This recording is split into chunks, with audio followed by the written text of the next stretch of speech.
What up, man? It's your big brother K-Rino. I feel like I came in around this same time last week, but yeah, here we are, man. Open topic, which is mostly the order of the day these days. But I see my homie Phantom Face, the first one in the place. What's up, man? Followed by Alyssa. What's going down? I see y'all, Louise, Skylar. I see y'all filing in. We'll get an open topic in, y'all, and try to drop a little knowledge, try to teach and learn at the same time. Y'all click that like button as y'all enter the room. Click that like as y'all come in, man. I haven't checked my email in a couple of days, Alyssa. You know what? I'm glad you said that. Remind, I need to check my email. But I got you. All right. We ain't gonna belabor the point. We'll do an open topic tonight. Glad to be with y'all on this Friday night. For those who might be new, I see a lot of the OGs coming in, but for those that might be new, feel free to ask me what you want to ask me. If I know the answer, I'll answer. If I don't, I'll say I don't. And hopefully we can one day discover the answer either together. Somebody in the chat might know it, or we may have to reconvene at another time to get to deliver the answer unto each other. The only rules are respect and maturity. That's it. We can disagree, but we're gonna do it with respect. We're gonna do it as mature adults. No trolling allowed. Sometimes though, I tolerate a little trolling. Little trolling. Sometimes a little trolling gets the conversation rolling, but only to a certain extent, and I'll shut it down. But anything you guys got to ask me, y'all feel free. Y'all know the routine. Most of y'all are here with your big brother every week. I'm just speaking to any of those who might be new. Few little commercial breaks before we get started. Shameless plugs. Please go watch the latest episode of the Underground Dialogue podcast. The Underground Dialogue podcast. Some of y'all might be saying, what is that? Well, that's one of the podcasts that I'm a part of with my brother Keisto. The other one is Legends 34, which is our sports podcast. Be expecting a new episode of that coming soon. And but the latest episode of Underground Dialogue podcast, man, with the H-Town legendary producer Harvey Love. If y'all love H-Town rap, Screwed Up Click, Rap a Lot, y'all need to watch that interview, man, and just know all the hits that this man has put together. So if you're still woke when we get off, make sure y'all go check it out. Also, to all my, I don't like to say diehards, all my live hards, all my live hard fan, live easy. We don't die hard, we live easy. All my live easy supporters, man. The new K-Rino comic book, Annihilation of the Evil Machine. Who knew that I had a new comic book getting ready to drop? Just by a show of hands, a show of whatever, show of yeses. Who knew that that was a new comic book getting ready to drop? I want to thank y'all for the support that y'all gave us for the last one, for the Galactic Quest. But yeah, so basically, okay, handful of people knew. Well, it's available now for pre-order. And when you go on the site, I don't want everybody to think they just have to order the whole box, because I think people might be. But then again, it's not set up like that. You can order the individual comic book, or you can order the whole box. You can order a shirt, just whatever it is. You can order individual parts. Or, like I say, if you just got it like that, then you can definitely order the whole thing. So, I almost made a mistake. That's the website. That's the website to order the new comic book. And here's the answer to your question, M. Brooks. It's named after one of my favorite projects that I ever did, Annihilation of the Evil Machine. It's the Annihilation of the Evil Machine comic book. Where's my box? I can show y'all what it looks like. This is what it looks like when you order the whole box. This is what the whole box looks like. When you open it up, you see Annihilation of the Evil Machine. There you go. Bang, bang. That's what you get when you order the whole box. But of course, all the stuff will be in it.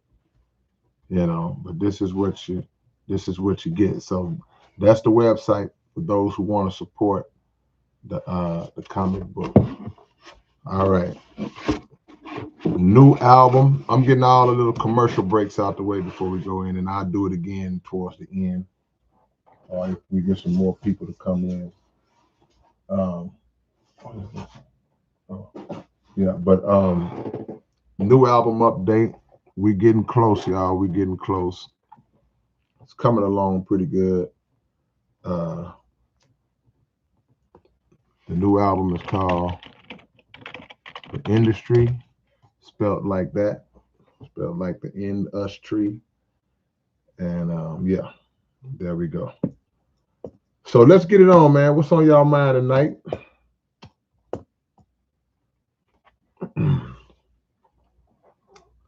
Alyssa says Kiki was praising Robert Gilliman a couple of days ago.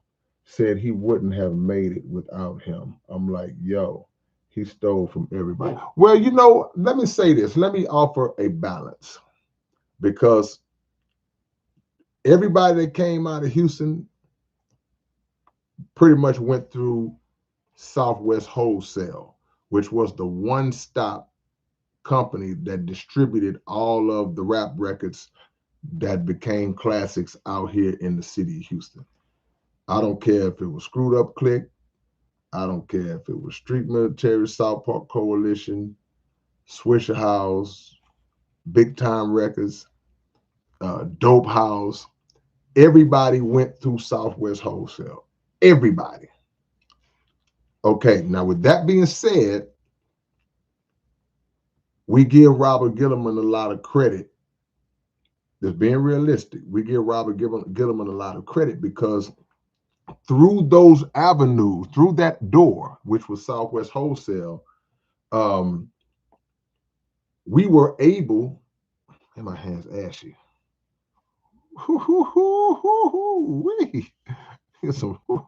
Man, through that door, Southwest Wholesale, all of the rappers in the city were able to have their music distributed in the record stores, not just in Houston, but pretty much throughout the whole southern region. And if their reach could reach in certain other areas, other regions, our music got out. Now, the significance of that was that this was at a time where major record labels on the East Coast and the West Coast, they were not trying to sign rap artists from the South. They weren't messing with Texas. They weren't messing with Louisiana. They weren't messing with Florida. They weren't messing with Mississippi, Tennessee. You know, all these groups were going through Southwest Wholesale that were primarily in Texas, right? Now, the difference is when you assign to a major label, Warner Brothers, Universal, Capitol, A&M, whatever it was, they paid their artists pennies on the dollar per sale. Well, pennies per sale, not necessarily pennies on the dollar. So if a CD was costing $15 on average and you sold 1 million units, you might make 25 cents off of every unit that you sold if you were signed to one of those big labels. Going through Southwest Wholesale, which is Robert Gilliman, who Kiki was talking about, these independent labels that established themselves in Houston, Dope House, Big Time, Beatbox, Rec Shop, our label, Electric City Records, who am I forgetting? Whoever you could think of, Jam Down, whoever's distributing, Perion, ESG, all these people. This one-stop distribution company, you made like $8 or $9 off of every unit sold. So you're receiving way more money per unit than you would be if you were on a major label. I've made songs talking about this, how the independent game was different from the major label game. And so in that regard, we were in a way better position.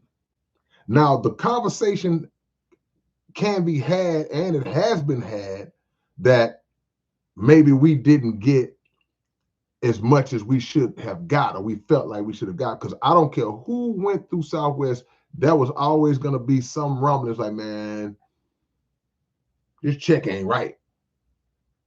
Nah, man, this ain't right. And those conversations were had, or they should have been had. So who knows? I know that we felt the same way at times, like, man, Robin ain't paying us all our money. And we could have been right, or we could have been wrong, or it could have been, the truth could have lied somewhere in the middle. But what I do know is that going through that company, for every artist that everybody that y'all love that came out this city during that time, long before there was even a concept of a stream, they were going through Southwest Wholesale, and boys was making good money because you didn't have to sell 500,000 or million units to really eat good. You didn't, because of the payout amount. So, for example, by industry standards, if you sold 10,000 records, your album is a flop.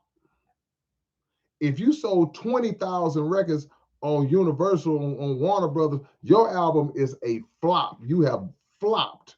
The company done took a loss. You ain't making no money because they're giving you 15 cents a unit. But if you sell 20,000 units on an independent distributor or one stop that's paying you $8 a unit, that 20,000 brings in 160 grand. That's off one project. That's different. That hits a whole lot different. And that's why you saw boys making down here in Texas living good. So I understand where Kiki is coming from. I understand where Kiki was coming from. But to your point, yeah, we all felt like that at one point, because so we would look at the numbers and like, wait, this just ain't right. But I'll tell you what used to happen though, Alyssa, because they paid monthly at Southwest, and it was always hard to get your money. It was like pulling teeth. Well, they say, okay, yeah, your statement's ready. Come get your money, and then you get up there, and then you be sitting in the little waiting area for like an hour, and it already be. And when you get there, it's 5 or 6 other people in there waiting to meet up with Robert. He already meeting with somebody while y'all waiting. And you sitting there just waiting to plead your case. And then you go in there and you're not going to get the whole thing.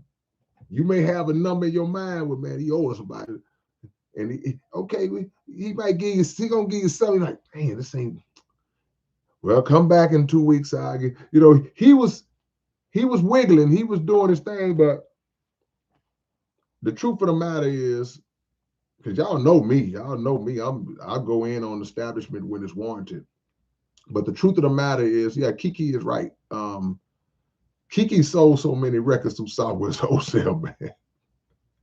And like I say, at $8 a unit, I gave y'all the example of what you would potentially bring in if you sold 10 to 20,000 units. What if you sold 100,000? Do y'all know how great the record sales was on Don't Mess with Texas, on Kiki's first album? Do you realize how, well, I mean, I'm speaking just hypothetical, not hypothetical, rhetorically. Y'all know that record exploded. So I can only imagine what the numbers was just over a period of time at $8 a pop. If it moved 100,000, that's 800,000 right there. That's almost $1 million of one album. So if I'm Kiki, yeah, I feel where he's coming from on that in that regard. Absolutely. So now what happens is, because without even having this conversation with Kiki, I'm gonna take a chance to go into his mind for a second. And I think I'm right when I say this. Part of why he's saying what he's saying, part of his nostalgia about the Southwest Wholesale days are directly related to how music payouts are currently constructed with the streaming. It's robbery. So when you've come from the time frame that we come from, where you getting $8 per physical copy, and you could sell 50,000 and go buy your house, 100,000 and really do good. You go from that to now you're making 0.003 cents, not off a dollar, off a penny. So in that regard, I'm certain that what's going on in Kiki's mind, just like what's going on in mine and any other artist that was from that time, is a comparison. There's a comparison that's taking place in the mind going, they changed the game. So yeah, so if we look back then and say, well, man, Robert probably was sticking it to us to some degree. Probably was. But boys never made more money than they did during those days. Now, y'all know me. I'm still a strong advocate, still a strong pusher of the physical copy. That is why I push like that, because I've seen what it was. That's why I talk to y'all. I always urge y'all, look, man, when your big brother dropped this album, go buy the CD. That's why. Go get the CD, man. Stream it too. I'm not gonna never tell you to not stream it, but go get that CD, because that's what truly upholds and supports your favorite artist. I'm telling you, when you see these artists promoting their albums and they on social media saying, yeah, man, you can get it on all the platforms. Y'all have heard it. You can get it on all platforms, man. Yeah, man, you can go to Spotify, you can go to Amazon, you can just go get my album. They ain't making no money. When we say that now, all we are doing is we're just repeating what we believe to be the pitch, the promo pitch. Yeah, let them know how they can get your album. We do it all. Hey, let them. When I interview people, let them know how they can get your album. But in reality, that's all you let them know. You let them know how they can get the album, but ain't nobody making no money off this, man. The majors ain't making no money. When I say majors, I say I mean the mainstream major, the artists that are signed to the major labels are making money. The streaming services are making money.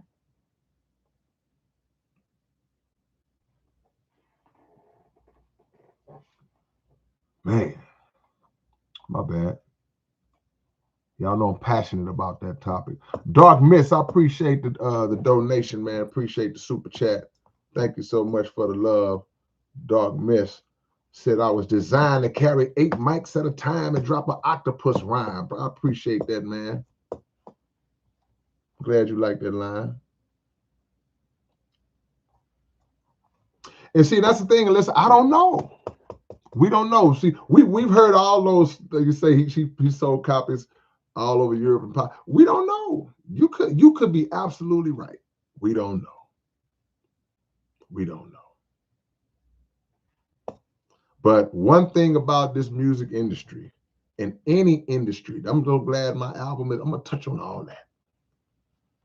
One thing about this industry, if you are affiliated with it in any capacity that does not constitute full ownership of your work, you're going to get got to some degree. You're going to get got. Whatever amount of knowledge that you gain about the industry itself, that will determine how less of the magnitude is that you get got. The more you know, the less you'll be taken advantage of.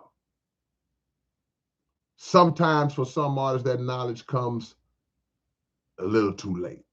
Sometimes it comes right in the middle. Sometimes it comes right on time.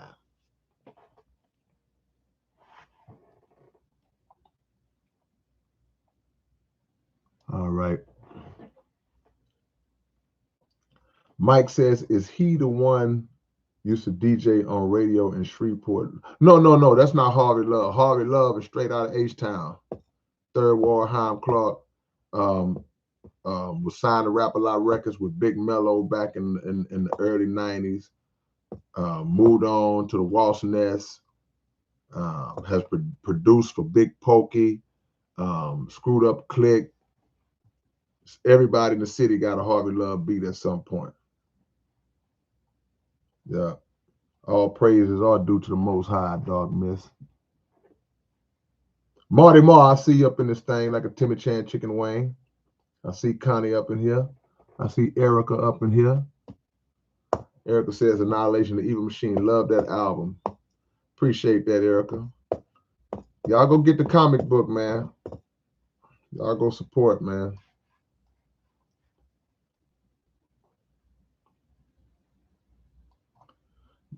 Mr. Brooks said 20th century where artists still made profit. Yeah.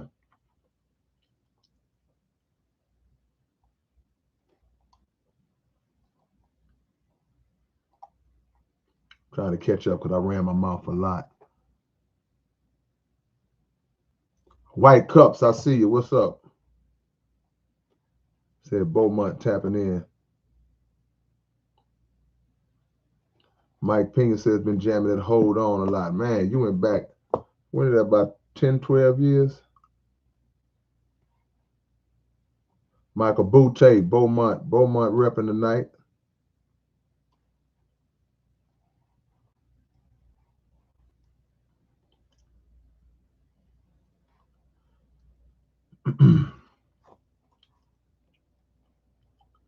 Yeah, Mike. Yeah. Pre-orders for the comic book available now. Light Shadow say it's straight robbery.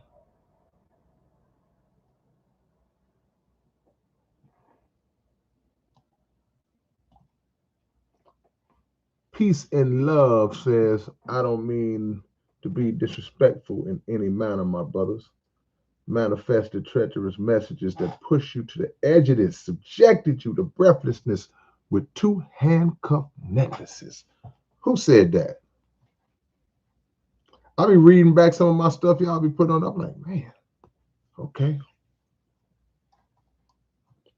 What be the true test for me is like, because I don't listen to my old music. I don't listen to my music hardly at all.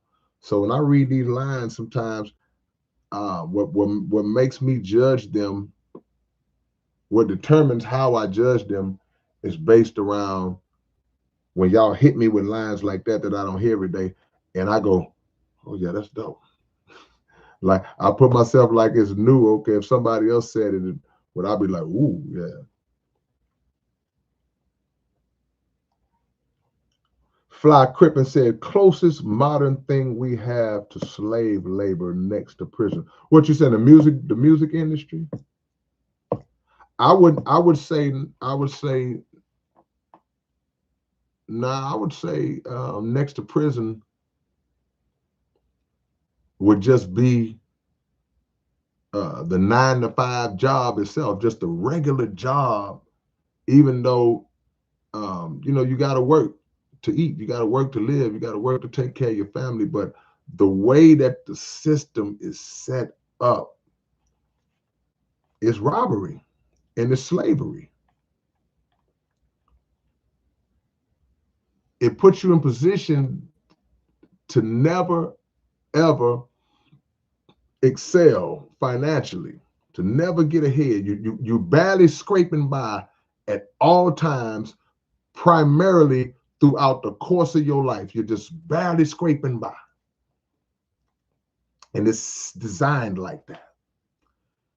I saw something that was so interesting in the perspective that it was laid out. This guy, I don't know where he was from. He had a turban on his head. I'm assuming he was from, another country. But he was speaking to this brother that I'm assuming was from America. And he asked the brother, he said, well, how much uh, of your salary do you pay in taxes? And the brother said, close to 50%. He said, did that make sense to you? Brother said, no, like basically, it's crazy. So he broke it down in a way that would just really just wakes you up, but at the same time, it just makes you mad at the same time too. If the government taxes almost half of your salary, so what you make in a year represents a 100% pie, 100% totality. That's what you brought in. That's what you generated through your work. And 40 to 50% of that is taken by the government. You, according to the way he broke this down, you have, in essence, you're working 6 months out of the year for free. Because almost half the money you're making that you're earning is being taken from you. So you're working 6 months out the year for free. So I would say the 9 to 5 hustle is really tough, man. Especially with how the wage amount is laid out, to where people don't really make a lot of money for the work that they do. And we live in a country where the rich and the wealthy are so corrupt that everything they do, even in the government sector, is catered towards catering to the rich. So, welcome to America.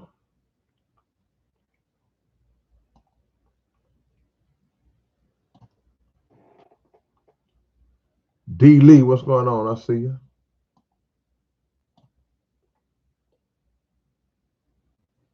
Is that tragic in the building?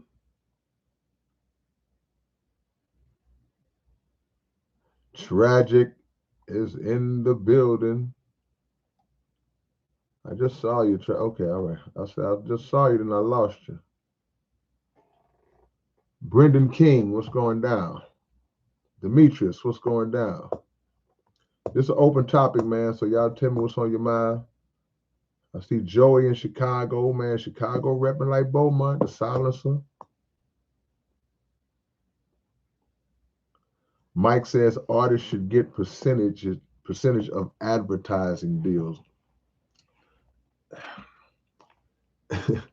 They pay us out of ad revenue. That's what YouTube does. The payouts on YouTube is paid out of ad revenue, but the percentage is so low. With streaming, there's like shareholders and things of that nature that the money is put into this pot, and they split that money up between, like I say, the labels and the streaming platforms, and then they make the determination that we'll just pinch this little bitty pinch off, and we'll get that to the artist.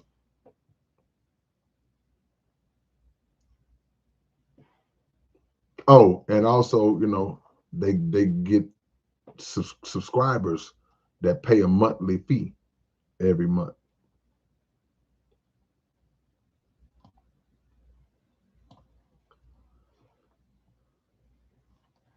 Who is Hannibal? Alyssa, you say that's how Hannibal found me and brought me to Helsinki. No,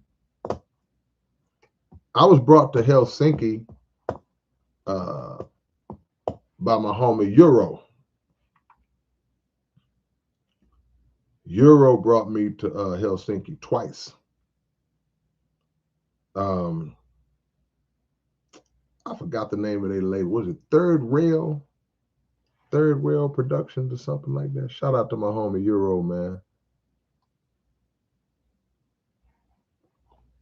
Phantom Face said, "You absolutely right, bro. They're gonna gank you if you don't stay in control of what's yours." Yeah, and when you do stay in full control,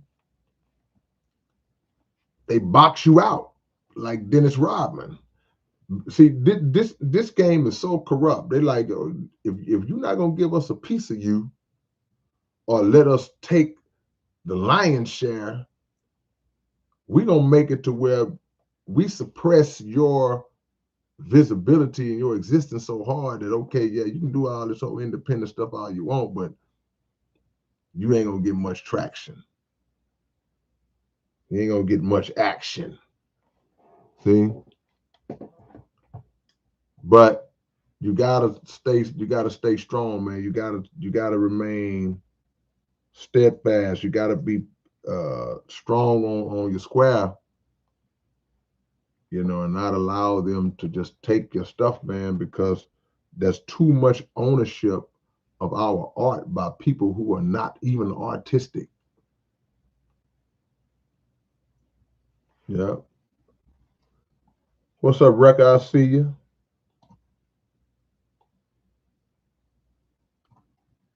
Yeah. Michael says Bone Hard Zagging. Harvey Love was on that Big Mellow album. Yeah. Harvey was the DJ. He gave the whole game on that. Y'all go watch the interview. The science of producing and everything. Duke Seals, what's going on?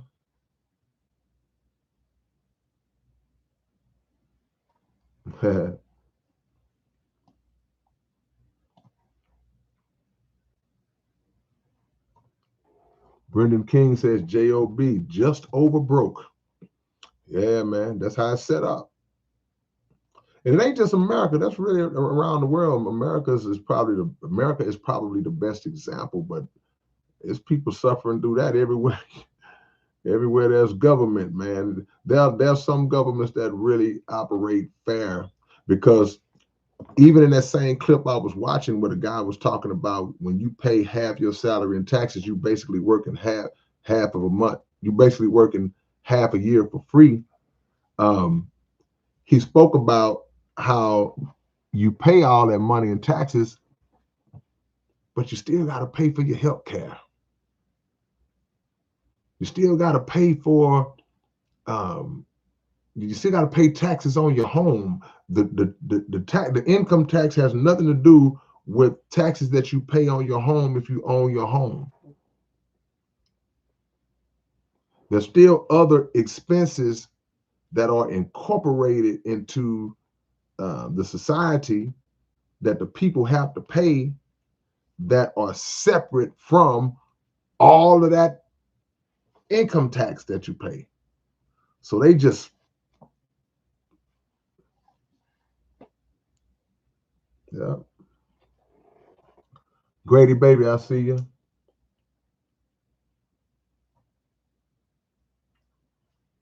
Brendan says, I have a question about the YouTube channels that I found your music on. Do you run any of the other YouTube channels such as Hip Hop Spot, or do you help? No, this is my channel. In the beginning, this long before I was even thinking about YouTube, I didn't know nothing about how this thing works. And my homie B, whose channel is the Hip Hop Spot, um, he would put my stuff up on YouTube when I drop a new album. All the way to the point where I would just, when I put something out, I would tell him, hey, B, put it up, put the album up, and he would put it out, so that's why a lot of my stuff from back in the days is on the Hip Hop Spot.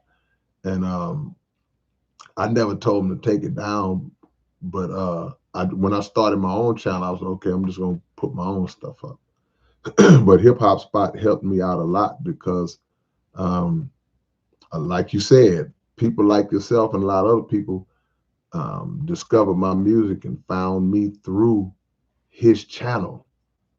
And he was never a guy who was um, stealing and roaching and all that type of stuff. You know what I'm saying? So I never had a problem.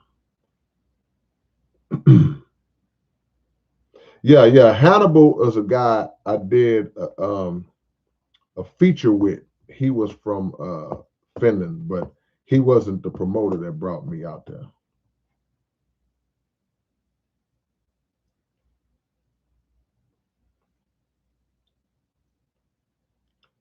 Yeah.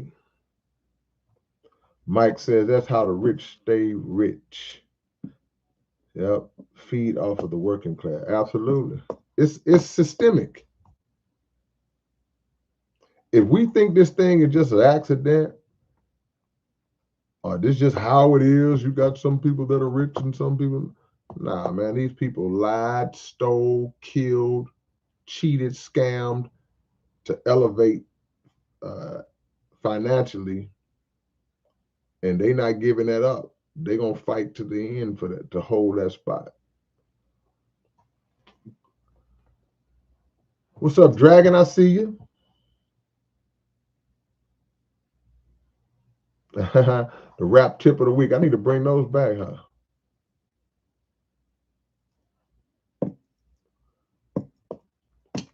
huh? Tragic say, pass the broom. I lacked as a janitor. Sweeping remains from South Park to Canada. That's all I remember. I can't remember nothing else. Sweeping remains from South Park to Canada. I don't know nothing after that line. Yeah. But what I did also say though, that once I started my own channel, I did want everybody to funnel over to my channel. Because after all, this is my music. I own all my stuff. Michael says, what's more frustrating, forgetting the lyrics or your DJ messing up the mix, throwing your vibe? I would say forgetting my lyrics is more frustrating. I hate when I do that because I don't really have a lot of situations where the DJ messes me up. Typically, the DJ just has his computer set up He pops your USB in, and then he just basically play. He controls your set, so you may tell him to stop, go to the next one, whatever you gonna say. But it's not like back in the days, which I like. I'm gonna do an old school concert where I got a real DJ up there, doing my live set. But it's not like that a lot of the times, so I don't really go through that where the DJ is. Now let me tell you what a DJ can do that throws me off that I hate, and it happens from time to time. I hate when there is a set DJ and he's scratching while I'm rapping. I don't like that. You got those guys that they nice with it. They nice now. Don't get me wrong. They nice, but they don't know when to stop scratching and stuff. Don't scratch while you rap. If you're gonna scratch during the hook, okay, cool. If you're gonna scratch when I get through rapping and the beat just rocking out, cool. But don't scratch while I'm rapping. You just the whole time I'm rapping, you just like you in a DJ competition.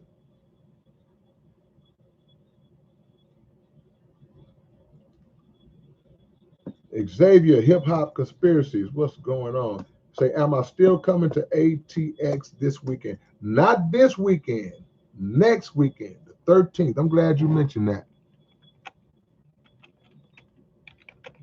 Yep, South Park Coalition will be live in concert.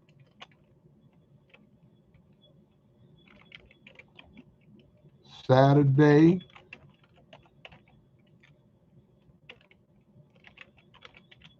August 13th, Austin, Texas. Hold on, I got all this information memorized.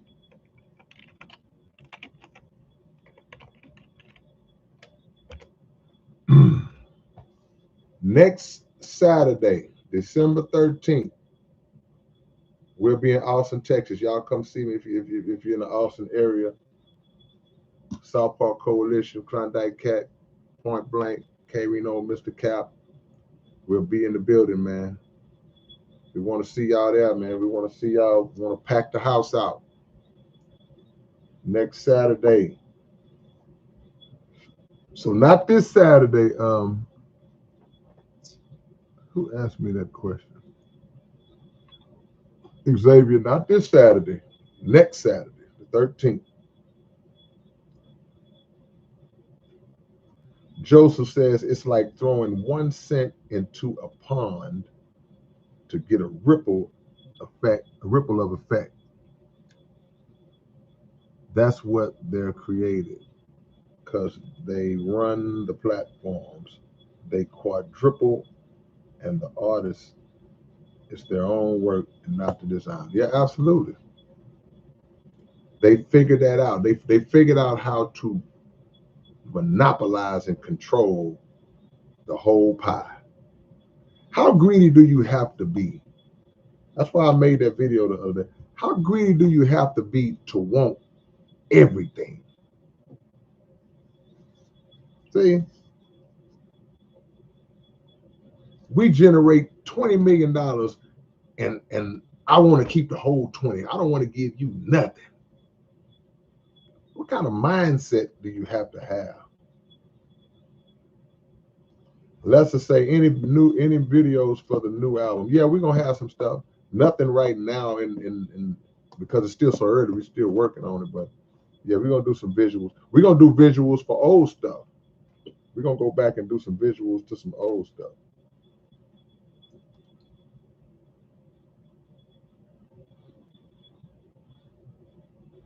Yeah.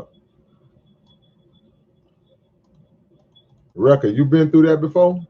I hate that, man. These DJs be crazy. Don't be scratching while I'm rapping. You can't tell them because you performing. You like, you want to do a DJ set? You should have told the promoter, hey man, give me 15 minutes so I can do my DJ set. I've messed up because of that. I've been rapping and throw me off. Yeah.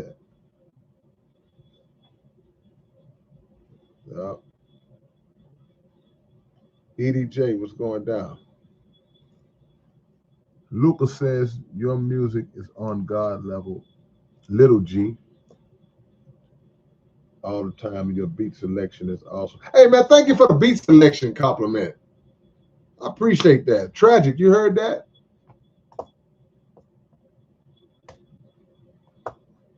Y'all gonna leave me alone about my beat selection. Thank you, man. Hey, Lucas, you all right with me. Never disappoints. Respect you. Respect back, man.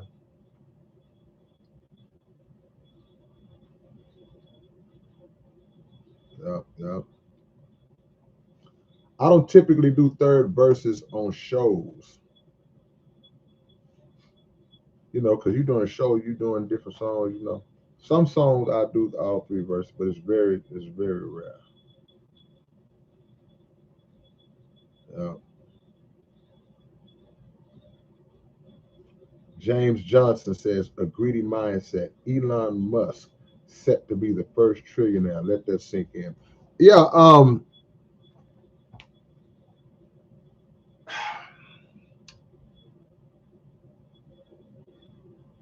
If I had that kind of money, number one, I feel as though even if you had that kind of money, I still feel like there are powers that are unseen that have some degree of power over you because they allow you to get there.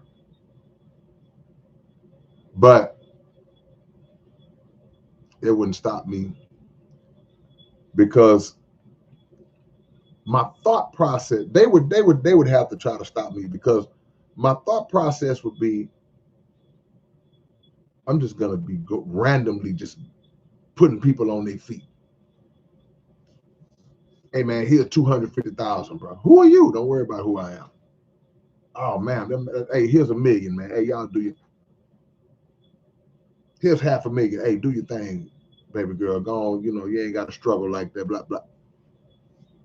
Because you have so much money, man, that you can make the world a better place, not just by giving away money. Because I don't want y'all to get that misunderstood as well. Because when I say I would be doing that, it would be a thorough vetting process. Because you can't give somebody $250,000 that's a heroin addict. But think of all of the institutions that you can build. Think of all of the systems of legitimate educational systems that you could establish. But man, they don't be on that. They don't be on that because again, like I said, part of the greed is that the powerful do not want to relinquish any ounce of their power. They don't want the playing field to be leveled in any way. So we said, well, man, with all these billionaires out here, if they just all just distributed the wealth among the people, well, that sounds beautiful, but you can't rule. See, you can't rule and have control when the playing field's level like that. They generate their wealth off of the poor. So it sounds good in theory, but it's an unrealistic expectation or unrealistic fantasy to think that those cats with those types of mindsets, they racing each other. The billionaires is racing each other. They trying to one up each other. They ain't worried about us down here. They don't care about how we feel out here. See, it's real out here. They don't care about how we feel out here. All these years and we still out here. That's what that's about.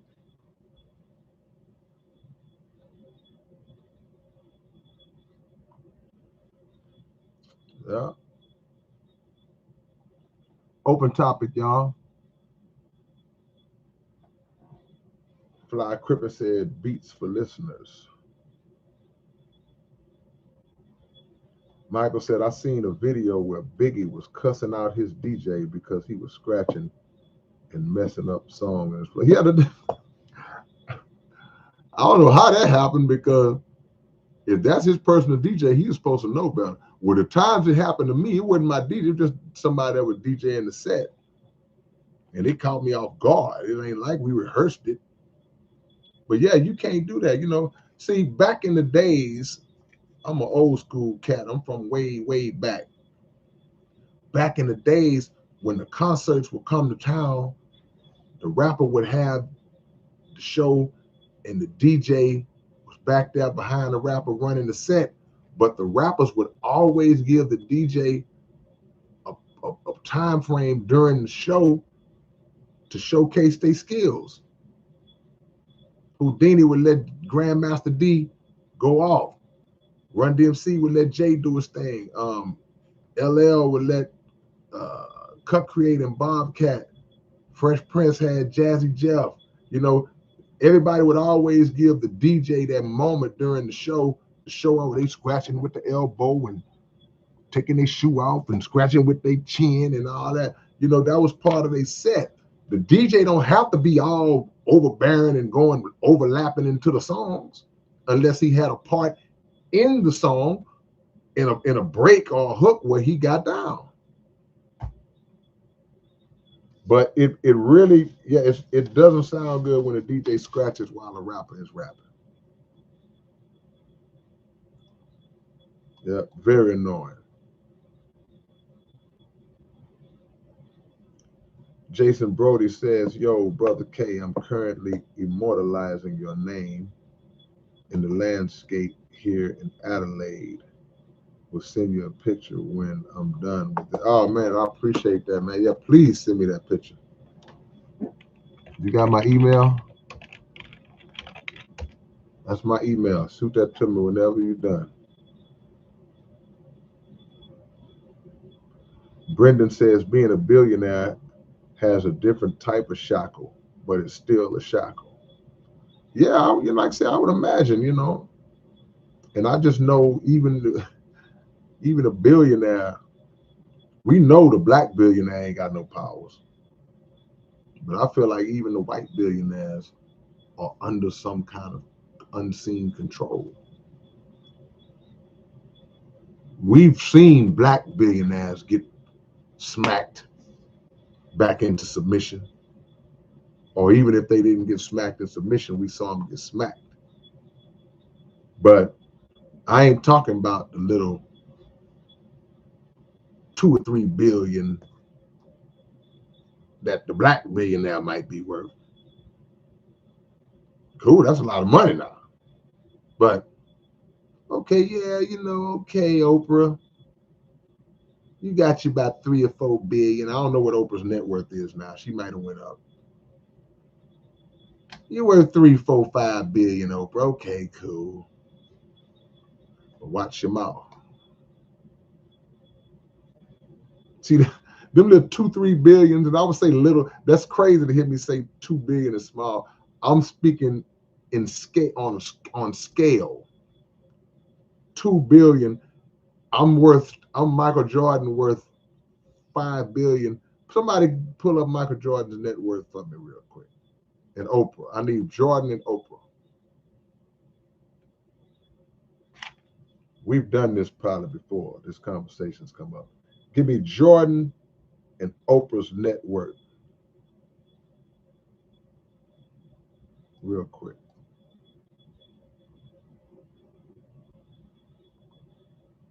Okay. Taking a little too long. Okay, anyway, my point is this. If you take Michael Jordan, and Oprah Winfrey's net worth and combine them together, Elon Musk would laugh. you know what I'm saying? Who's a billionaire? Jay-Z is a billionaire. Michael Jordan's a billionaire. Oprah Winfrey's a billionaire. Who else? I'm drawing a blank on black billionaires. Do we have 10 black billionaires? So y'all said Jordan 3.8, Oprah 3.2,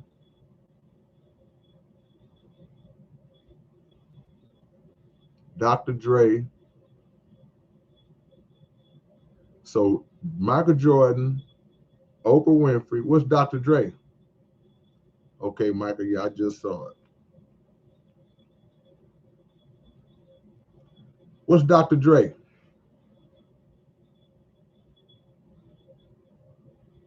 Byron Allen. How much is Byron Allen worth? I forgot about Byron Allen. Is Kanye still a billionaire?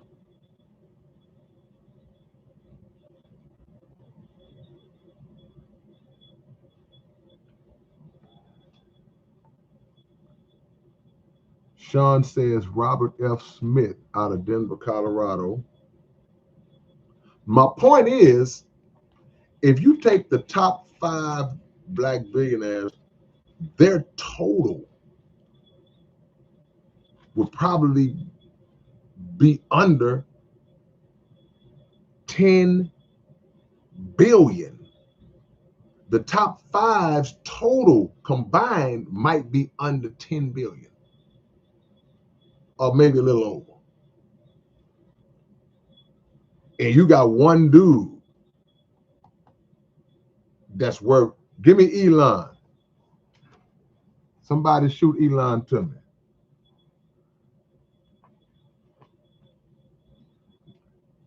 NK Red said David Stewart got 11 billion. He made the company Worldwide Technology. Okay. Okay, well, let's keep going. Give me Elon. So let's take, so David Stewart, he's black. David Stewart, Jay-Z, Oprah Winfrey, Michael Jordan. Who else y'all said?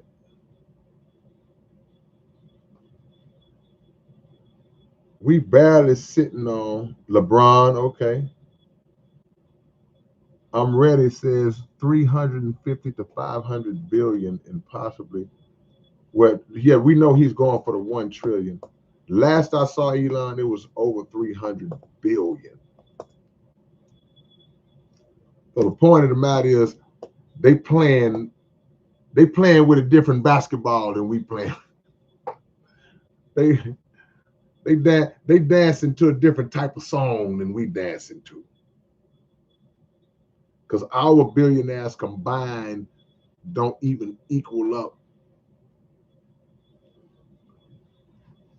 Barely may reach a little bit over 10%. So Elon is at 500 billion. So that goes back to what y'all was saying, because again, how much money, what is your purpose? The purpose is power, because that's wealth. That's not riches.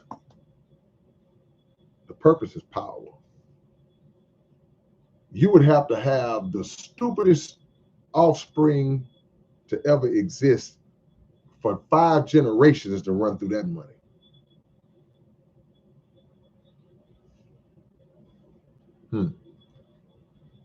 So all the black billionaires are under 30 billion combined. That was my point.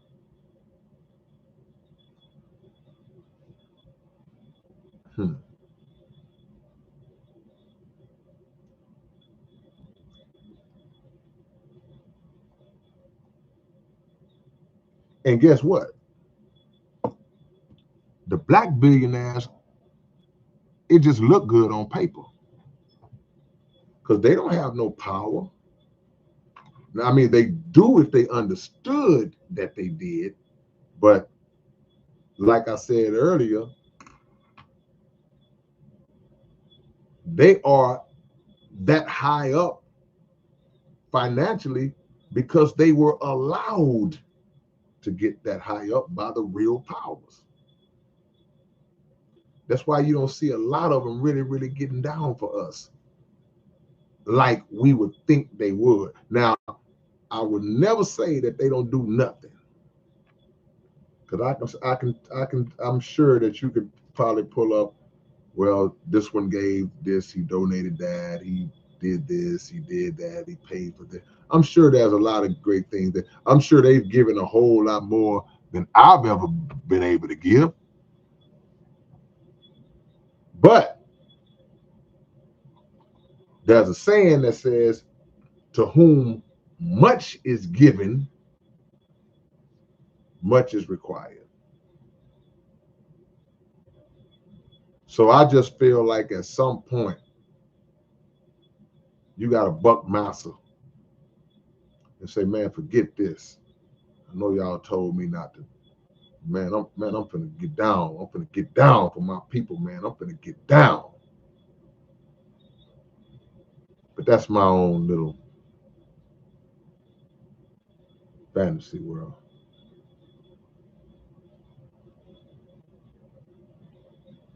I'm Ready came with a different stat. He says, according to the most recent public data, 2025, the combined net worth of all black billionaires worldwide is estimated at about 96.2 billion. This is worldwide. Now you talk about black billionaires. If boys and girls with all that money just got their mind right and said, man, forget this, man. 96 billion, man. We can just do our own thing. We don't need nobody. We got everything we need.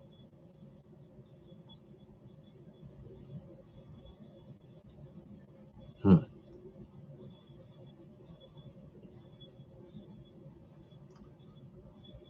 All right.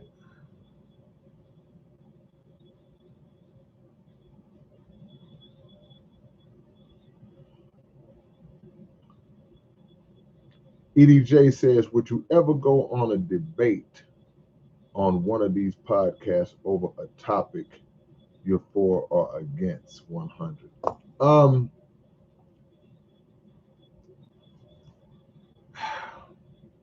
it depends on if I felt like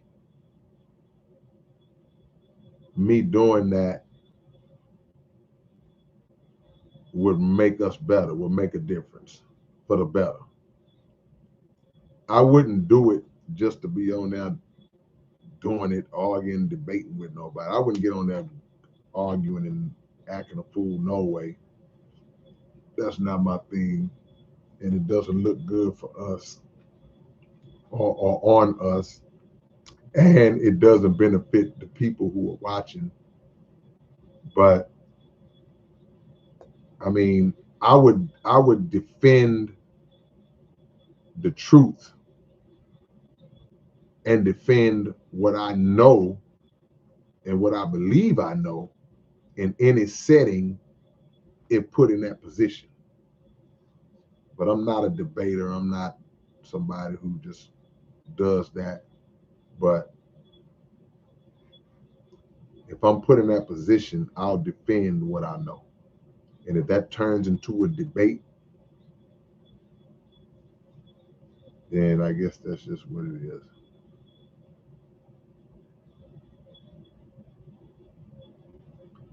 Jason said, how is the new album's name written? No, it's not all together. It's going to be separate. It's going to be separate. So people will see what it means, what the dual meaning. I'm not going to smash it together.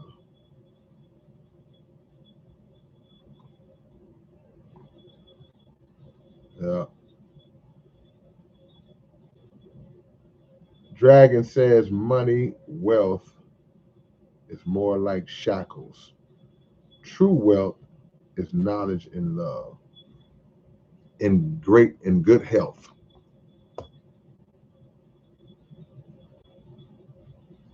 Because billionaires get sick and die too.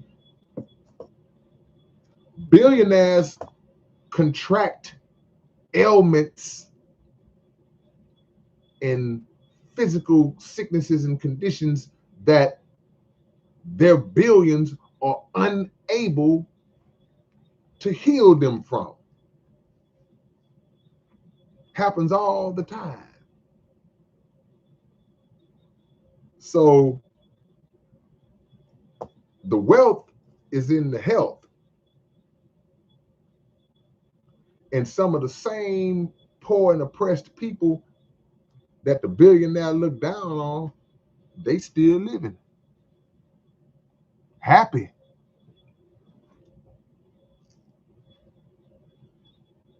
Millionaires and billionaires sometimes be super depressed. They kill themselves. They jump out windows and overdose on drugs. They weren't lying when they say money doesn't buy happiness. See, you have to have an understanding of how you're gonna make money to make life better, not just for you, but for other people. And then money can contribute to happiness.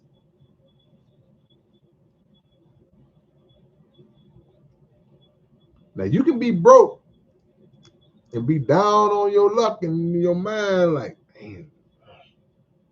Then all of a sudden, some money come through, and you happy. But that's some short term, in the moment type of stuff. Because if y'all hit the Powerball tomorrow, right after y'all hit me up and send me $500,000, y'all gonna go out and purchase a bunch of stuff for your family, yourself. You're gonna, but if that's all you got to live for, you're gonna be sitting in a big old house with a bunch of cars, a bunch of jewelry, going, okay, now what? Now what? Your life has to have greater purpose than just, okay, we get this money. Okay, now you done got this money. Now what? What purpose do you have? Do you get satisfaction out of seeing other people come up? Do you get satisfaction out of helping to bring other people up? Your happiness has to come from outside sources that are not necessarily tangible.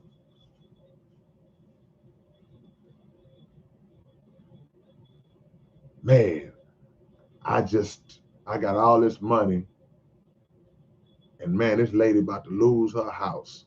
I saw a lady on the news, she about to lose her house. These people trying to take her house from her. Man, you know what? I'm gonna show up anonymously. Or if you just want to shine like that publicly, hey, I just bought that house that the people trying to take. Ma'am, I'm giving you this house. It's paid for now. You can keep your house. Ooh. Wouldn't that bring you happiness if you could do that for somebody? That's how it's supposed to be, man. Man, my mama, man, she's sick. We ain't got no money. We ain't got no money, man. We can't pay for this operation.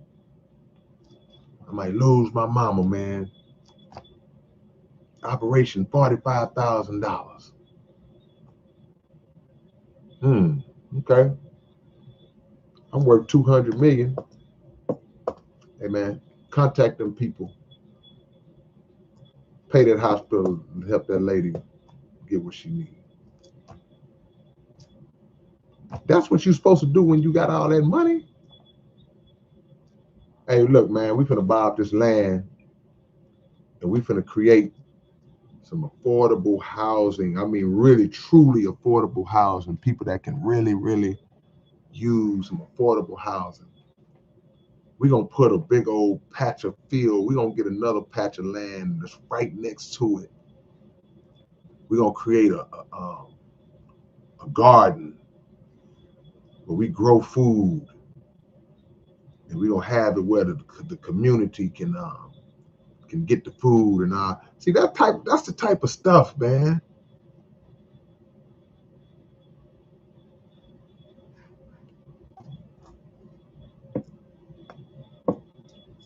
Ready says your happiness should come from spreading the gospel that Jesus died to save us from Satan, who created money and society to trap everyone's soul in hell.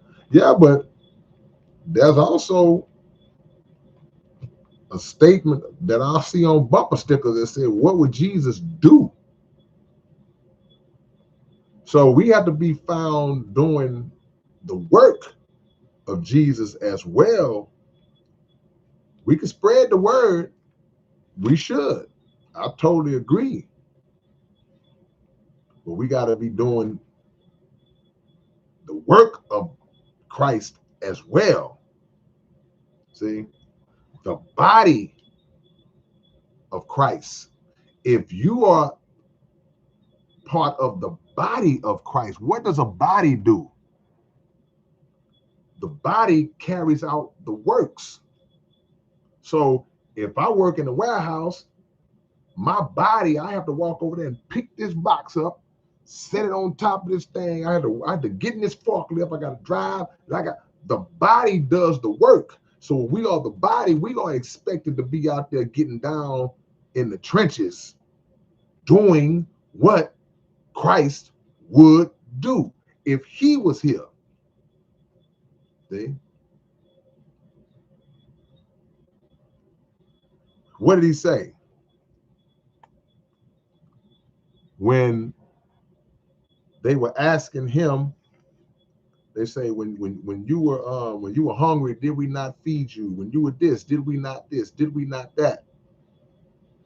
And they was propping themselves up for what they had done for the Christ. And the Christ was like, look, if you ain't done this to the least of those out there, you ain't did it for me. We got to be doing the work. So we can talk about it. We got to be about it.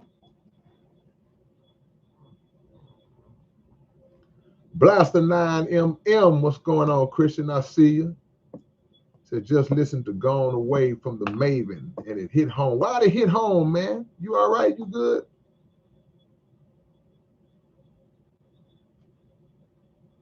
Perk the Jerk, like buying them a house for the homeless. Yeah, man. Come on, Perk. He said, I think you can give money for a family and make them happy. Absolutely. And that will make you happy. Dollar Bill, y'all, is in the building.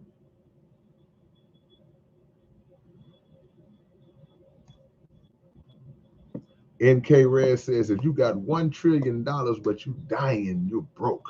Health is wealth. I wouldn't trade my life for any amount of money. Yeah, because like the money can't save you. That's the beauty of life. I ain't trying to be all scripture-y, but think about the story of the rich man and the poor man in the scripture. And when the poor man was alive, he was begging the rich man just for some of the crumbs off of his table. And the rich man didn't even want to give him the crumbs off his table. So the poor man died and went to heaven, according to the story. The rich man died and his soul went to hell. And as he was burning in hell, according to the story, principles, he saw the poor man in heaven I think he was just in the bosom of Abraham. I could be wrong, but the poor man was chilling. He was good. And he called out and asked if the poor man could be summoned to just drop a drop of water on his tongue because it was so hot in hell. It came full circle. Did he get that drop? His money couldn't save him in the position that he was in.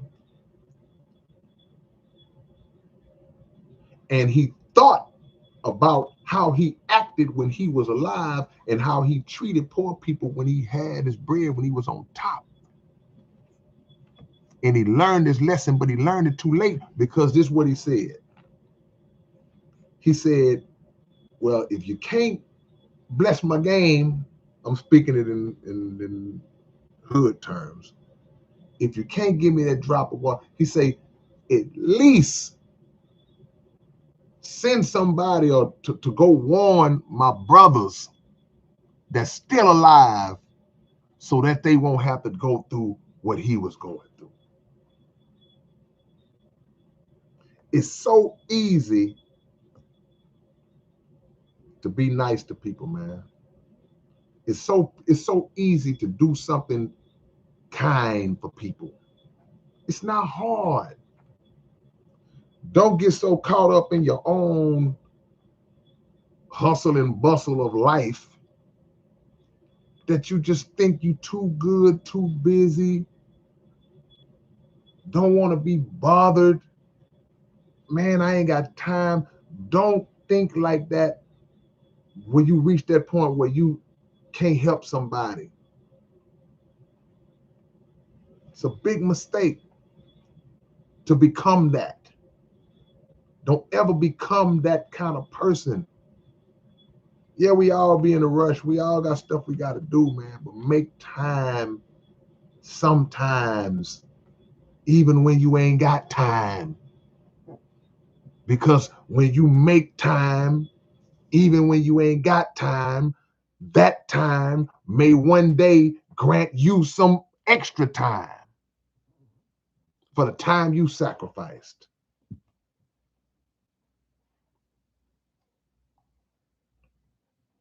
Open topic, y'all. Perk says Steve Jobs had all the money in the world, couldn't save himself. Yeah, that's right.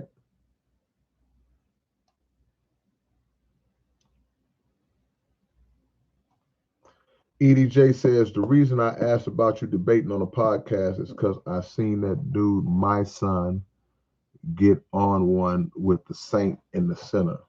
They asked him about his stance on homosexuality and drug him.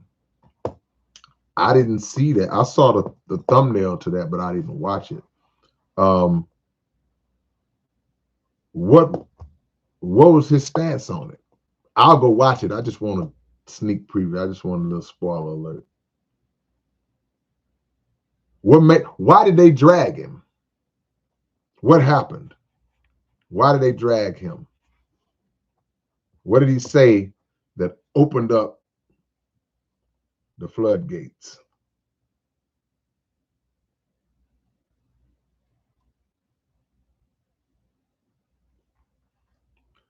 Alyssa says billionaire mindset, billionaire mentality, show up, bid on her house and buy it just to be able to be the one to give her the boot. I mean, yeah, that's just evil.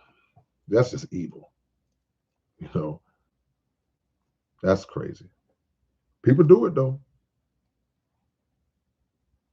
Yeah. Yeah, go check on them community gardens, Brendan. We're gonna need them in America soon.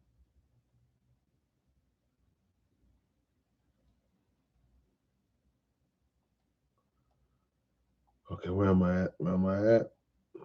I'm lost. I'm lost. I'm lost. I'm back. Renee 82, what it do?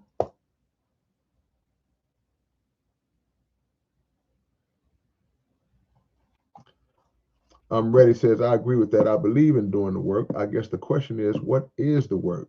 That's where the debate comes in. To me, it's not even a debate because there's not one particular work. There are multiple works. There are many things that need to be done.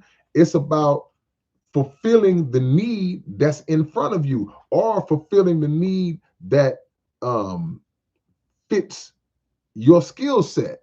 Because in seeking out the need that fits your skill set, there are things that you know how to do, I know how to do, she knows how to do, that could be of great service to the community, great service to people. You have to inquire and find a way. Hey man, I'm really good at blah blah blah. Where can I go to serve that? You know, but there are other things that you may not be good at that you latch on to. And if other people and other organizations are doing, if somebody say, man, we going out to feed the homeless next weekend. Oh man, I want to be a part of that. What do I need to bring? What do I need to do? What role do you need me to play? See, we have to be proactive and inquire about how we can help. You know, it's not about just it's nothing to debate. You know, we don't want to be wasting time debating when we need to be helping the people. It's nothing to debate about.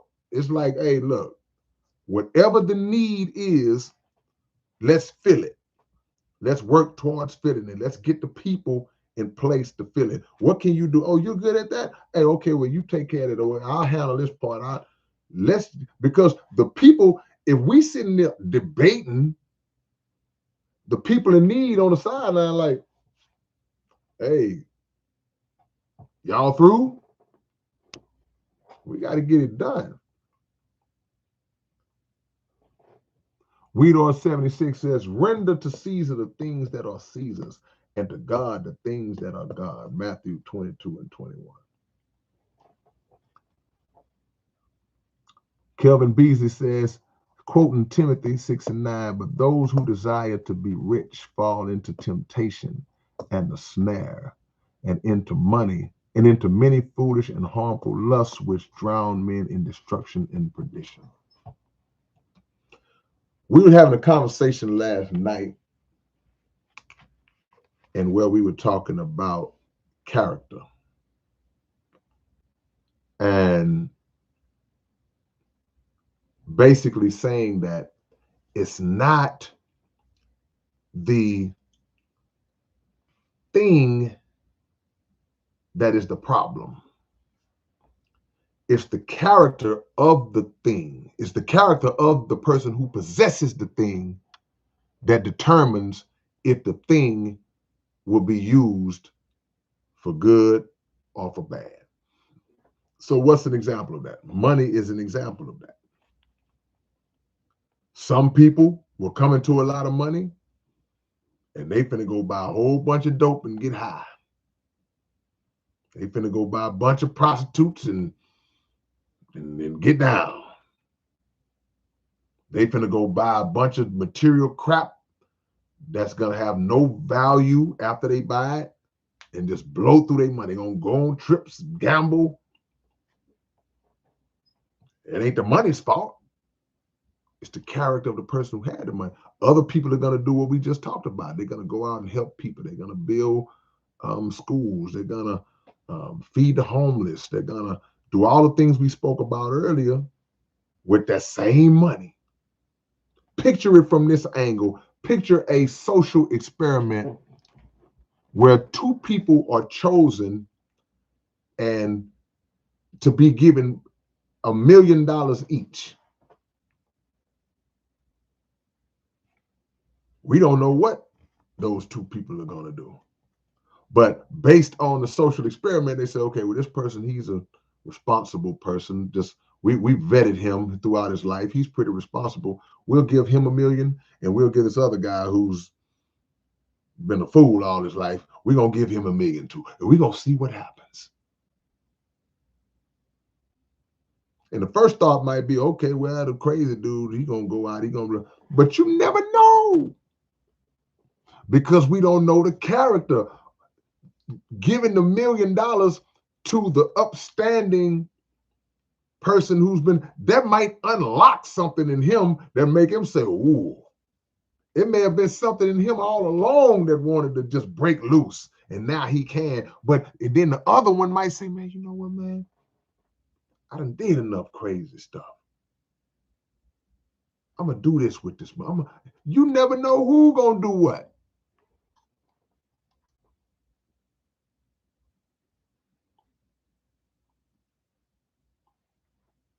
Character, man.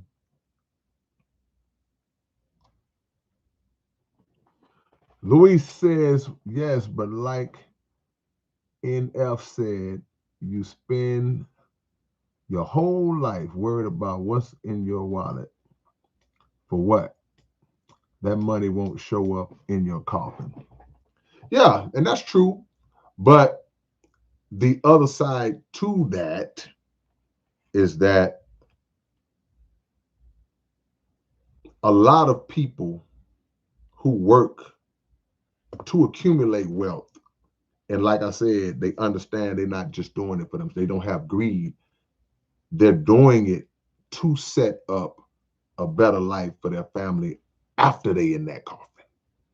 So in principle, yeah, you can't take it with you.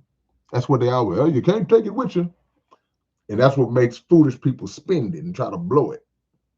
Hey man, you can't take it with you. But you can't take it with you should be, yeah, you can't take it with you. However, I got 2 children. I got a wife. I got family. I got this, I got that. I got an institution. I'm going to build this institution that's going to have my name on it, whatever it is. So we should never take what they call an oath. I don't believe in taking an oath of poverty. Nah. I just believe in character building and making sure that you don't go buck wild when you touch a little piece of money.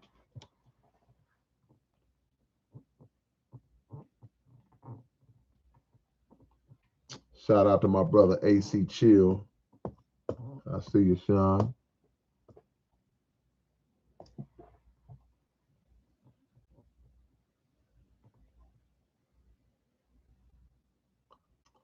Thank you, I'm ready. He said he wanted to give the drop, but he couldn't because of the spiritual gulf between them that hindered him. Still had a good heart.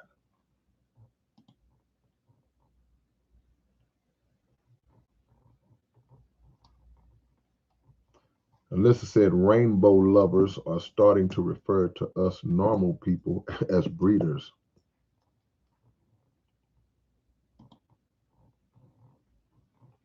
If it wasn't for the breeders, wouldn't be no rainbow people. Fly Crippen says it's a depopulation thing. Phantom Face says, I know that's right.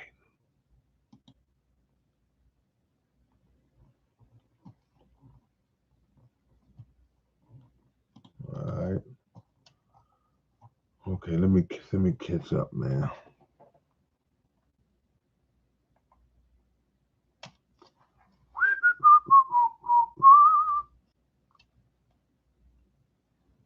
Who was spending big amounts of money, Perk? Phantom Face, who was Shang Tsung? Who was that? I don't be knowing. Antonio, I see you. Cryptic B, I see you. Matthew, the biblical one, I see you.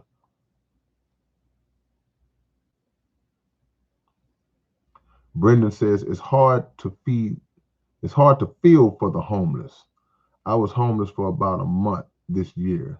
It didn't look good, but we did what we needed to do and got out the street. Why do you say it's hard to feel for the homeless? I'm just curious of why you said that.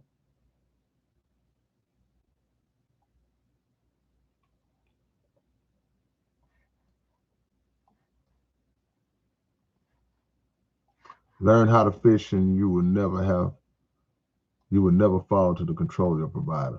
Brendan says if you feed a man a fish, he'll eat for a day and ask for more. Rich people teach men how to fish. Not always. Rich people don't always see. Rich people are masters at hiding the knowledge. They don't like when people get a game up. They believe in the old school, the game is to be sold, not told. They don't like because they don't want the playing field level.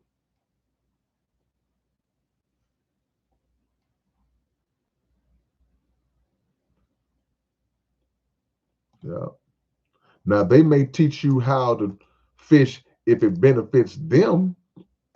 They'll teach you how to fish if catching those fish generates a profit that goes back to them. But they're not going to teach you how to build your fish uh, company.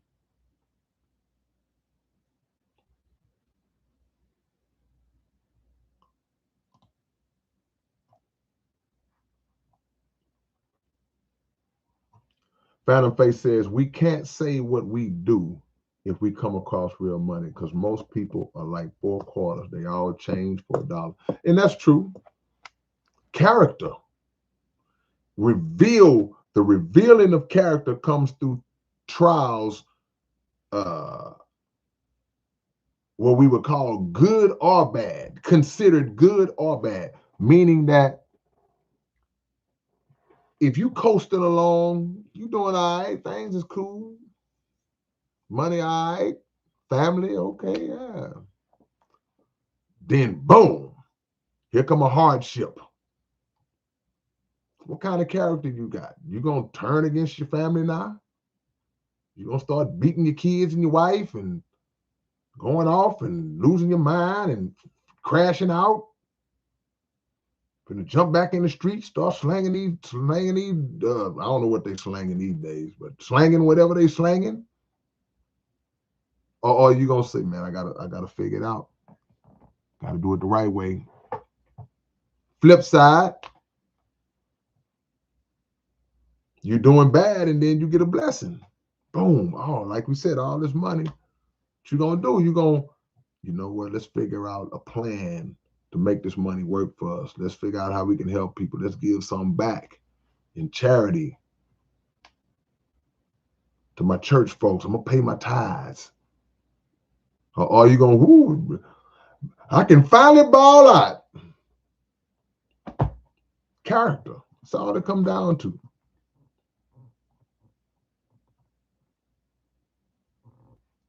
Okay. The movie Mortal Kombat. I got you. The Woke One. Hope you are well, big brother. Just curious and not sure if anyone has ever asked. But do you have any siblings? And if so, what are they up to nowadays? Yeah, I got on my mother's side, I'm the only child. I'm my mother's only child. But on my dad's side, I don't know how many of us is on my dad's side. How many children LB got?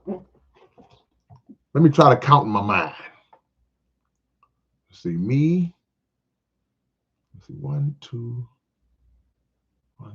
3, 4, 5, 6, 7, 8. I got about 7 or 8 brothers and sisters. I think. I could be counting wrong. I'm the original seed. I'm the first. I'm the oldest. But for anybody that knows me, that really, really rocks with my music, and y'all been rocking with me for a while, y'all know my brother, K Water. That's who engineers my album. That's why I record my album in my brother's studio. K Water is my brother. We got the same dad. One of my sisters is an attorney. I got brothers and sisters on my dad's side. It's a lot of us. Yeah. Perk says I met K Water years ago. He's a magician. Yeah.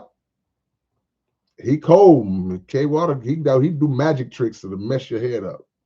I mean, just crazy. Some crazy stuff. I'm gonna get K Water to do some magic tricks and put them on my Instagram. Let y'all see. Yeah.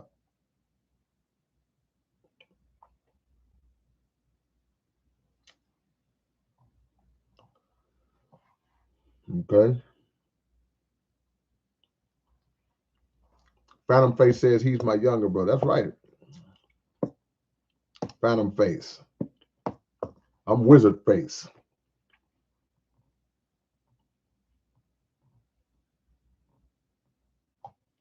EJ, so Papa was a Rolling Stone.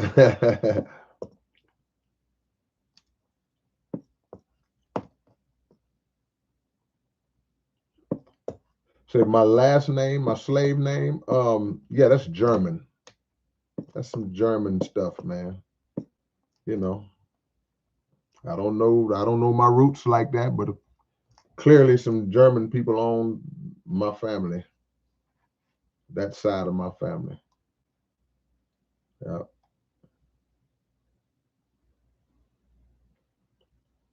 Everybody had a hand in the slave trade.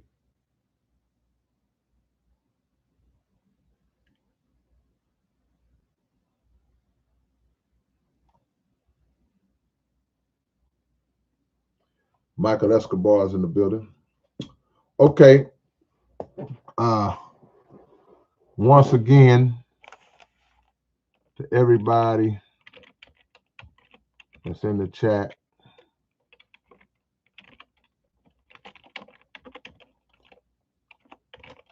South Park Coalition will be in Austin, Texas next Saturday, December 13th.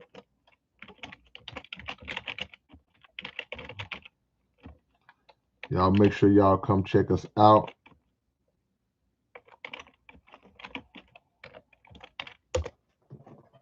If you're in Austin or anywhere close, y'all come check us out, man.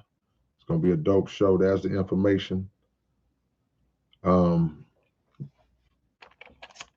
all of y'all who haven't watched the latest episode of the Underground Dialogue podcast, go check it out. It just dropped 2 nights ago with the great Harvey Love. Subscribe to this channel. Always watch the videos we drop every day.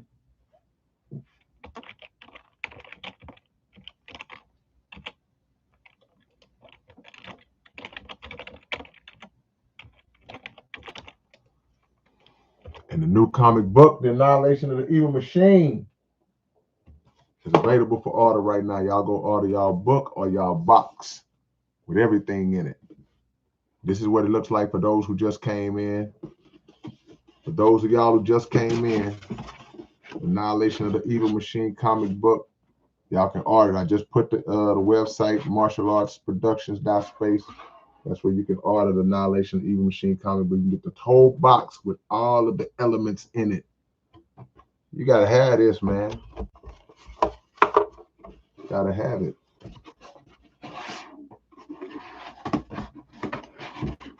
Y'all be sleeping, man.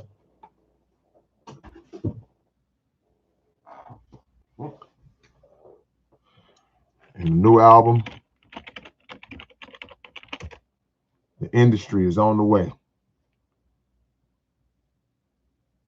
Yeah. I ain't been really messing with no AI. People been doing AIs on me and all that, but that's not really my lane. That's not really my lane. Renee says family reunion. It's a family affair. It's a family affair. Casanova. Oh no, my bad. Casino. I'm talking about Casanova. Yeah, that says casino.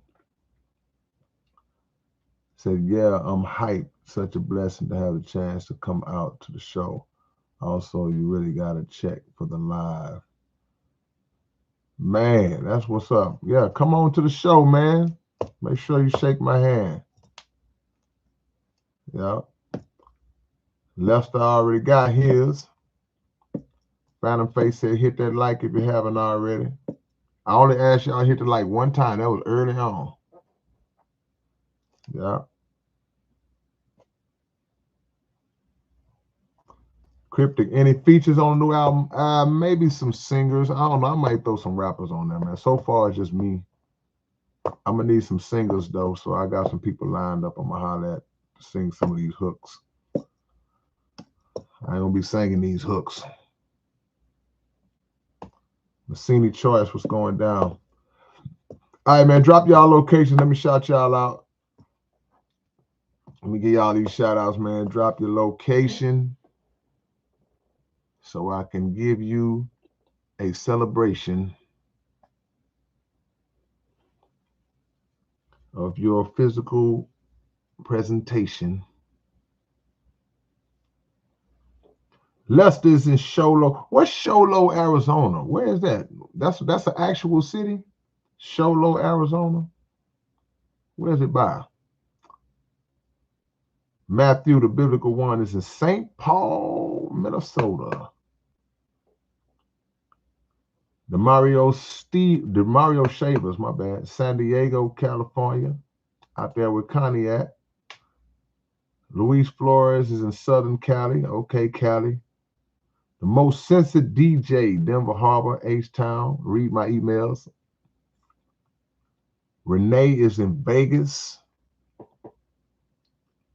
What happened in Vegas came all the way to my chat.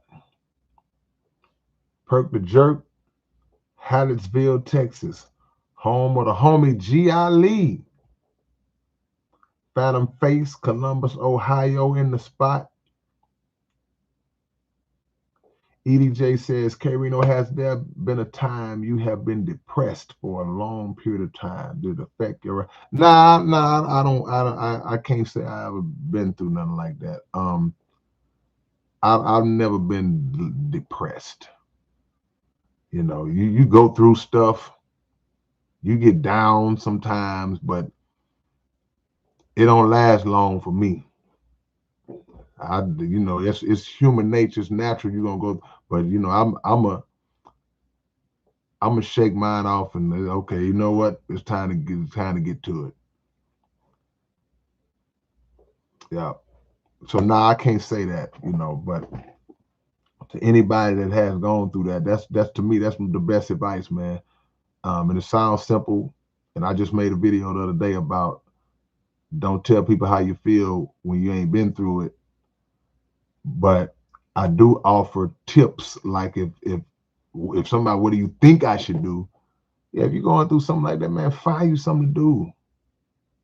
And I know that can be a band-aid at time. It may not be the cure, but you have to have prayer in your life. You have to have God in your life, because that's the first person you go to. You go to God to pull you out of that mindset, whether it's something just external that drove you into that mindset, or it's clinical, which is a different level, because when it's something really an imbalance, it's a clinical condition, it's not as easy to tell somebody, hey man, just shake it off, because they're going through something that they can't even explain. A situation that makes you feel like that is different from just a condition.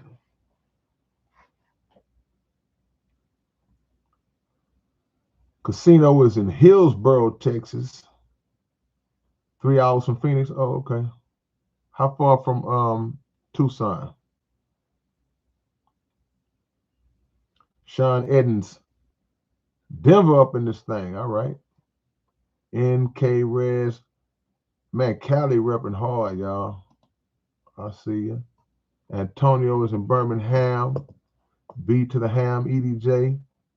Montbello, Denver, Colorado repping hard. Brennan is in Melbourne, Australia. Yeah. You say you think Bam is in Vegas? I hope so, because I thought he was locked up.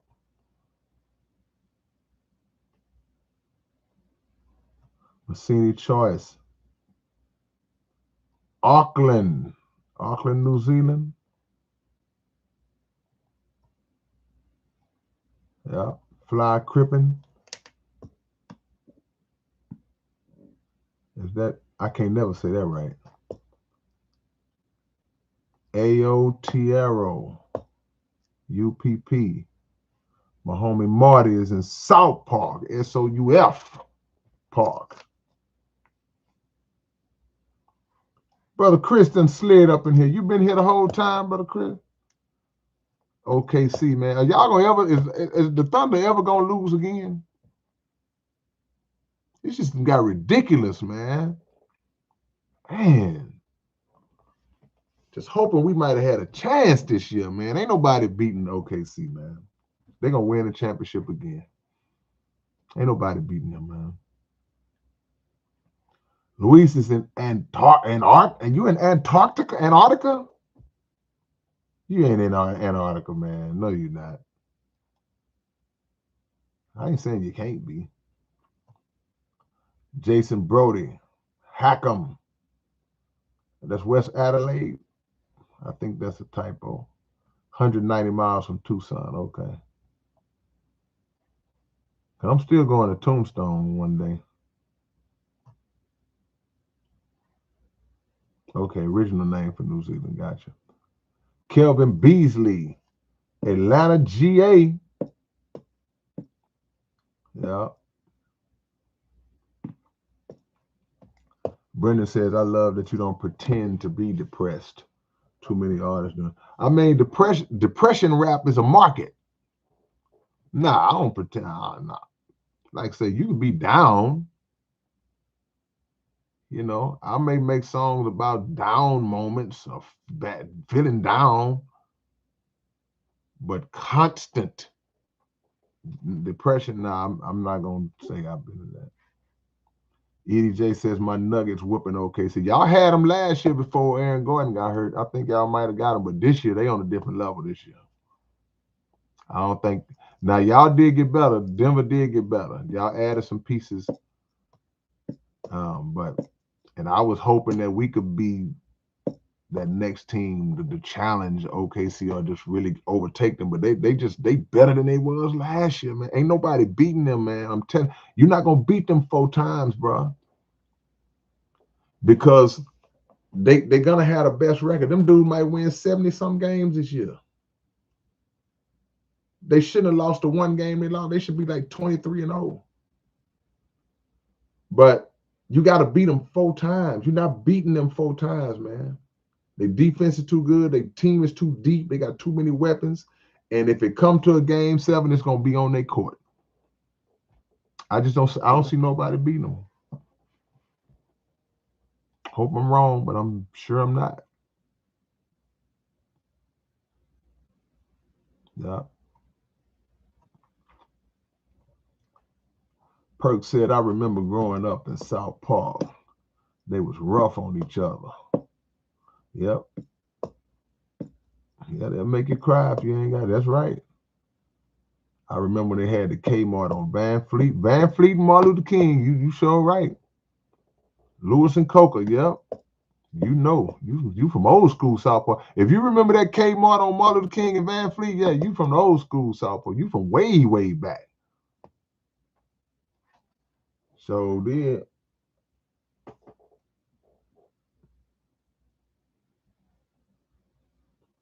Marty, I hope you're right, man. I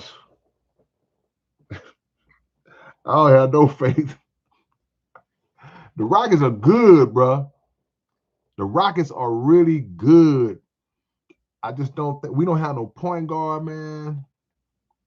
And I think they might try to go get somebody once it opens up where they can spend some money in maybe a couple of weeks or so, or by January. But I just don't see nobody beating OKC, man. I don't see how they can lose 4 times if they healthy. I don't see it. They're gonna have a home court. That means they're gonna have a home court. So that means you're gonna have to split them first 2 games. You got to get one of them games on their court. Great chance they're gonna come back to your court and split. You're going to have to beat them twice on their floor to beat them. Don't see it. I just look at how they team run, man. I've been watching basketball a long time, but boy, Marty, I sure want to be wrong. I would love to come back and tell you, man, Marty, you was right. 22-1, man. Come on. And blowing people out. It don't even be close. Now, the Rockets, we blowing people out too now. But these OKC, their games don't even be close.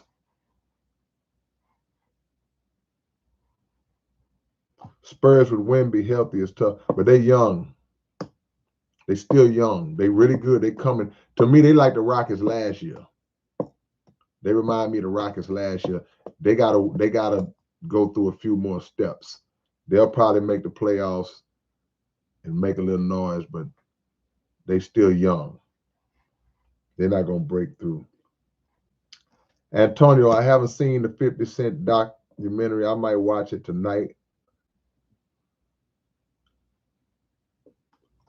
You said, what do you think about 50 Cent doc when he did I Get Money with Puffy? Okay, I'm gonna watch it. I don't know. I haven't seen it. I haven't seen it.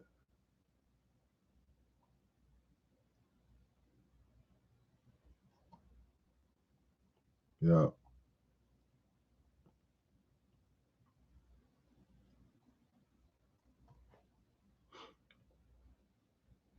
Yeah, that's right. Can't nobody laugh at me where they saw me at if they saw me there. MC Josiah come flying in. What's up, homie? Thank you for the donation, as usual. It's all good, man. You've been working, man. Say I have my own podcast now on autism, and my album Abstract is almost done. Congratulations. Great job. Keep it up with the podcast. Autism is a really, really strong topic that needs to be discussed, man. There's a lot going on in that space with the causes of it and things of that whole conversation, man. So yeah, keep that going. Perk, no, the Rockets are my team, Perk. I'm just a realist. I've never been a delusional fan. I've never been one of them people that act like my team gonna win every year, no matter how delusional that is. You know, if I think we got a chance, I'm like, yeah, we got a chance. You know, I may feel like we got a shot, but when I don't think we can win, I'm not gonna act like I'm not gonna just be a fan and we can do it. We'll do it. I know basketball pretty well. And unless something happens, this is a long season, but I don't think my team is ready to beat OKC yet. I just don't, especially without a point guard. Yeah.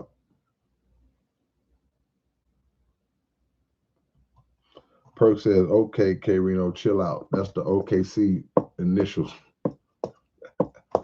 Hey, man, I'm sorry, man. I'm sorry, man. All right, y'all. I'm going to let y'all make it, man. I appreciate y'all tuning in. Josiah says, how's the new album? It's coming. We getting there. We getting there. And Louis says, who is my GOAT of dunks? In game or dunk contest? Because if you're saying in game, it's two names that come to mind. Best two dunkers of all time in game, best in game dunkers of all time that I've seen, Dominique Wilkins and Vince Carter. And of course, Michael Jordan. Number 4 would be Dr. J. And probably Kobe would be 5. In-game dunkers, guys that do amazing dunks, dunk on you. And these are wing players. Because when we talk about in-game dunkers and just dunking, they don't like to throw the big men in that, because Shaq would be in there tearing down backboards and all that. But Dominique Wilkins and Vince Carter in the game dunks and dunk contests. Never seen nothing like Dominique. Never seen nothing like Dominique. It would be Sean Kemp. That's a good one. Sean Kemp definitely is in that top 5 to 10, top 6 to 10. Alyssa, you right, man. I ran into Cal Wayne, and I'm gonna push for that. I'm gonna push try to get Cal Wayne. Cal Wayne be doing his own thing, but I've been had Cal Wayne on my radar. Marty Moore said LJ got a vote. For all my young people, y'all go watch Dominique Wilkins dunks. Go pull up a YouTube on Dominique Wilkins. Whew. And Julius Erving. Go pull up some Julius Erving dunks. He probably the original in-game dunker, just smashing on people. Because David Thompson was nice, but I'm talking about just nasty dunking on people. That doggone Julius Erving, man. Definitely Kobe. Yeah, but that's it. That's about the top 6 to 10 right there. We say Jordan, Kobe, Dominique, Vince Carter, Dr. J, Sean Kemp. In-game dunkers, that's 6 right there. Who am I forget? Clyde. Yep. Good looking out, Michael. Clyde. That's 7. In-game. We talking about just in-game dunkers, man. That just tatter screws off the rim. Westbrook. Don't sleep on Westbrook now. In the modern day, yeah. Westbrook has some. Westbrook was just explosive. I can't remember a lot of dunks. I ain't saying he never did. I can't remember a lot of dunks with Westbrook just yammed on somebody though. I'm sure he did. You could put up, but it ain't nothing jumping in my mind. I'm talking about boy that just be on somebody, catching bodies out there. Ja Morant for the new generation, yep. Ant-Man got some nice in-game dunks. Yeah. Scotty, yeah. Scotty used to catch body. Scotty would catch a body. Yeah. Yeah, Marty Dominique, top 2 in-game. I like when they come down and just, like I say, just plaster somebody. Oh, man. Yeah. See, if you go big man, yeah, you know Shaq, Dream. See, Skywalker with night. Which Skywalker you talking about though? Because you know the original Skywalker is David Thompson, and then you got Kenny Skywalker. The Kenny Skywalker, you know, he won it. he won the dunk contest here in Houston. I remember that because everybody thought Clyde was gonna win it, but David Thompson, the original Skywalker, yeah. Barkley used to get down and boom on these boys. There's so many great ones, man. So many great ones. Gerald Green was nice in the dunk contest. Yeah. And a lot of great ones to come through though. D Rose, prime D Rose. Who was more athletic in their prime, D Rose or Westbrook? I ain't saying who was a better player. Who would y'all vote on more athletic at the point guard position, D Rose or Westbrook?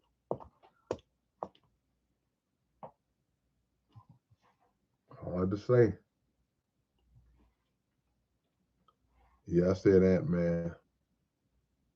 I'm gonna check this poll out real quick. I'm gonna get out of here. D Rose, Russ, Skylar said Russ. Lester said D Rose. That's it. Westbrook, Rose. It's back and forth. Rose. They was right there. Okay. D Rose putting away. It wasn't much different. They about the same to me. It was about the same to me. All right, man. I appreciate y'all. I'll catch y'all later on, man. Go check out the Underground Dialogue podcast. Go check out the latest episode. Run them numbers up. Peace.